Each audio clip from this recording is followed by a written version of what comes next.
Hi, and welcome to Homework House. We are so grateful to have you with us. My name is Jasmine, and I'm your volunteer coordinator. Any questions you have about your time with us, I'm your go-to person. Depending on how long they use this video, I may not be your volunteer coordinator now, but I'm still excited to give you the tour, and you can still send your questions to volunteer@homeworkhouseholyoke.org, and the current coordinator will get them. Here's a little bit about us for starters. In 2006, Sister Jane Morrissey and Sister Maureen Browen saw Holyoke schools struggling, and being from an order that's all about education and neighbors helping neighbors, they got neighborly. We started out with 2 tutors, serving 15 kids in the flats. The next year, we opened our second site at 340 Chestnut Street. We're now an independent nonprofit, but we still love and appreciate the social justice focus our roots gave us, and we still have Sisters of St. Joseph tutoring with us. We're excited to be part of building justice in our own backyard by helping close the education gap in Holyoke. Homework House strengthens our community by promoting educational success and providing free tutoring and mentoring for children from economically disadvantaged neighborhoods. Homework House fosters educational success for children by providing safe, nurturing environments that recognize and build on their inherent strengths and resilience. Homework House staff is here to help. Your volunteer coordinator is always happy to answer questions you have. For questions in the moment, the staff member in your classroom is your go-to for every immediate concern. A kid who seems to need a break, a kid who's reporting troubling things at school or home, and for your classroom ideas. Do you want to try a creative approach you think will help a student? Do you want to lead an educational game for the class on your next shift? The staff member in your room is your first stop for all of these. So let's see what a day in the life of a volunteer looks like. Volunteers arrive between 3 and 3:30 p.m. When you come in, first you'll sign in on our tablet. Enter the PIN you received when you signed up with us. If you don't remember it or can't find it in your email, we're happy to look it up for you. When you've typed it in, the program will confirm your name, which won't be volunteer test. Sign into the classroom where you'll be tutoring. If you have trouble or aren't sure which classroom you're in, just ask us. It will double check that this is actually what you want to do, and then you're set. If you're a college student doing this as part of a work study, you'll also get credited for travel time. Your school may provide a way for you to sign in before you leave campus. You can check in with your on-campus coordinator about that. If not, don't worry. We'll add that travel time on when we sign off on your hours. It's super tempting to hang out with your students and fellow tutors while you wait for the day to start. We love this, but it's not first. First, go to the room where you tutor. Grab your name tag when you come in and check in with the staff member in your room. They'll tell you the plan for the day, who you should be working with, usually the same kids day to day, and anything else you need to know. This is also your chance to support your classroom lead by getting supplies, making copies, or straightening up the classroom. Next, prepare a welcoming space for your kid by getting out their folder, binder, and notebook for them. These should be together and will contain things like your child's reading book, completed work, and resources for doing new work. These resources might include tools for your kid, such as templates for reading comprehension and writing, as well as tools for you, such as materials on how to help effectively with things like vocabulary and sight words. You'll hear more about sight words in the training on tutoring reading. Most importantly, the binder should have your child's progress reports, a sheet specific to their learning needs and grade level, and their reading log. These are great guides for what to work on with your kids, especially if you finish an assignment and are figuring out what to do next. The progress report is how you know what the child has been working on that week, as well as any challenges or victories you should be aware of. Always check the previous day's progress report. That way you're not starting from scratch every time, discovering challenges or needs that the last tutor could have told you. Now you can go back and hang with the kids. The kids start with snack when they arrive. This is a great time to connect with them, get to know them as people, and let them get to know you. The more they know you as a person, the more of a role model you are for them, and the more of an impact you make.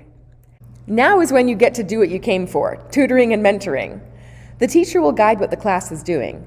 Usually they'll start with reading or with their homework from school.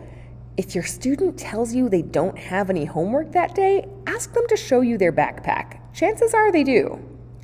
Our teachers often also lead their own lessons, from math and writing to our socio-emotional curriculum. And this one was a child who felt this is what represented them, and that through their sadness they grow. So they made these, and this shows how they feel when we talk about how to direct positive energy. As the work winds down, the children often have free time. This is a great time to connect with them. We have educational games for you to play with them. We also have a little basket of getting to know you questions in each classroom. Those are in the volunteer corner that also has extra pencils, your name tags, and some blank progress report sheets. Have fun with the ways that you get to be a friend and mentor to your students. As you get ready to leave, please encourage your children to clean up after themselves. At the end of your tutoring shift, we need you to report back. Before you leave, you'll need to fill out a daily progress report for your student or students. Let the next tutor know what you worked on, or anything that would be helpful to know, such as emotional, behavioral, or attention challenges you're seeing, academic topics the child found frustrating, or techniques that worked well that day with academic challenges. Touching base with your teacher is also part of reporting back. Let them know challenges, questions, or victories from the day, and get their input before you go. This includes letting us know of any concerns you have. If a child reports something that sounds like abuse at home, tell your teacher immediately. If your child reports something that sounds like they're being bullied, tell the teacher before you go. If there's anything that would cause you to worry for your students' emotional or physical safety, tell a staff member immediately, even if you're not sure about it. For instance, we had a child say that she wanted to die and then pass it off by saying she was joking. It doesn't matter if she says she's joking. We want to know about it because we want to follow up and make sure that she's safe. If anything concerns you, tell a staff member before you go. If later it turns out that they didn't for some reason report it to Child Services and you really think it needs to be reported, here are the numbers. Please do report it. But first, say it with me, tell a staff member before you go. That was good, kind of robust. I have high hopes for you in particular. When you've finished your progress report and are ready to go, return your name tag to the volunteer corner and then go sign out. Do yourself a favor and try wrapping your lanyard around your name tag so that you're not dealing with this next time you come in. Sign out is almost identical to sign in. You'll enter your PIN, confirm, and click sign out. Again, if you're a work-study student, you're getting credited for travel time. So if your on-campus supervisor asks you to sign out a different way or at a different time, go with whatever they ask you to do. And you're done! Children will mimic what you model. This is why parents make those weird faces when they're feeding babies, to encourage them to open their mouths. I dare you, try feeding a baby without opening your own mouth. It's hard. So one of the best ways to help them grow as students and as people is to model what you want to see. One thing to model is focus. When the teacher is giving instructions, make sure you're paying just as much attention as you want the kids to pay. In acting, this is called giving focus. The audience will be drawn to focus on what they see the actor focusing on. So give focus. Pause any conversations, glue those eyes to your teacher, and encourage your student to do the same. We should also probably model not sitting on tables. We also want to model respect. This has a lot to do with how we speak to and about the people around us, as well as the attention we give them.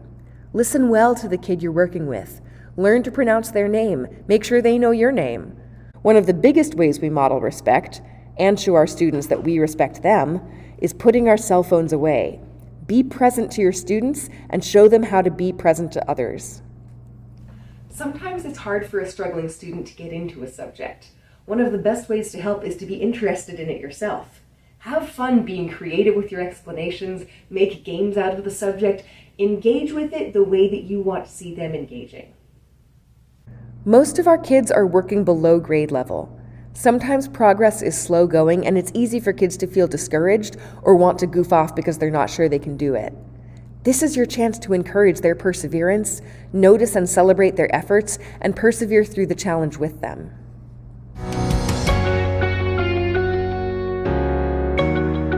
We like to say, guide, don't solve. This is part of persevering with our kids. It's so quick to give them an answer, so much harder and longer to help them find it, but that's so much more helpful to them. So guide them into coming up with answers themselves. Help them break it down and take it step by step, or demonstrate step by step with a similar problem. Point them to the passage where they'll find the answer, or read aloud with them. Pave the way for them to discover the answers themselves. You may not always know the answer. That is totally okay. This is another opportunity to model something for our kids. In this case, that it's okay to ask for help. Turn to your teacher, or turn to another volunteer. Again, a lot of our kids are working below grade level. You might not see immediate results. That doesn't mean you're not having an effect. Look for the little victories that will lead to bigger ones. Celebrate and encourage your student honestly and frequently. And model for our kids that the effort you put in says a lot more about who you are than the results you achieve. We are not a school, so don't expect it to be as structured or formal as a school day. Every day will be different. Every day your kids will come in carrying different experiences. And our goal is to roll with it. Incorporating a child's interests is a great way to help them have fun with the work. We've had tutors talk about math in terms of Minecraft. If I have 5 blocks of ore and someone takes 2, how many do I have? You have the freedom here to be creative with how you frame the work. You can make it into a game, you can make it into a song if you like that sort of thing. See if you can find ways to make the work not have to feel like just work. It may take a kid some time to warm up to you. That's okay.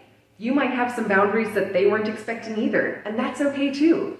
It's okay to say no. It's okay not to be your student's best buddy right away. Relationships take time, and when they do, don't take it personally. Kids are doing hard work after a day of doing hard work in school, so it's really helpful to strike a balance between work and taking breaks. So set some goals with your student. When we finish this math worksheet, let's play hangman. When you finish 20 minutes of reading, we get 10 minutes of games. There are days when a student is just not in the headspace to keep working. It's okay to recognize when they're at that point, and with a nod from your teacher if possible, switch to some games.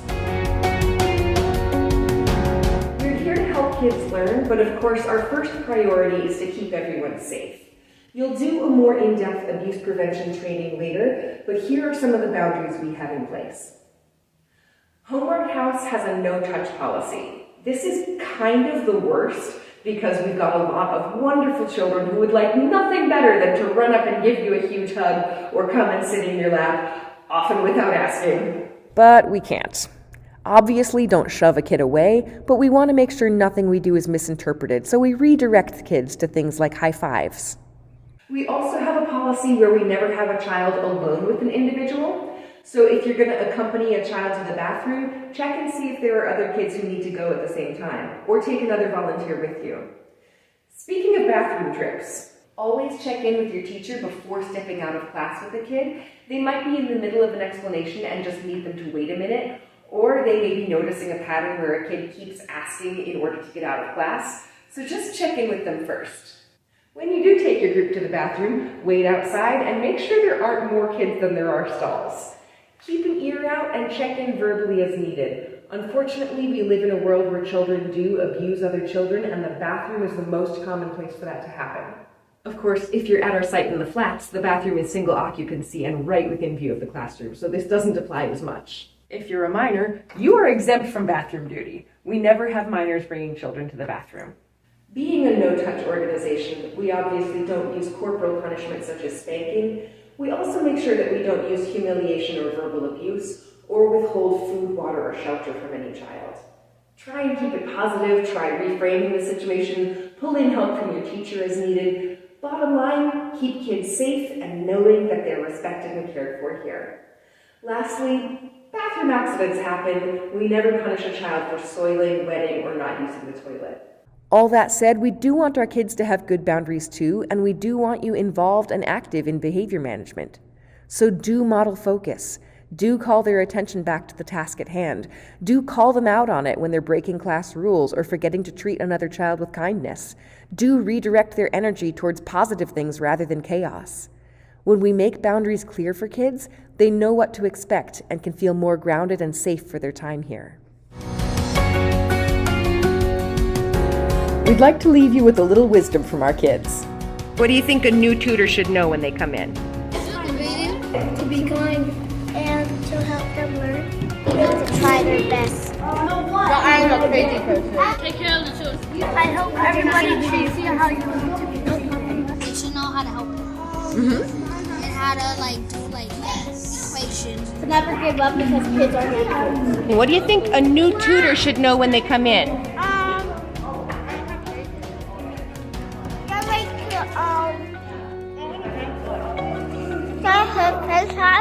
What?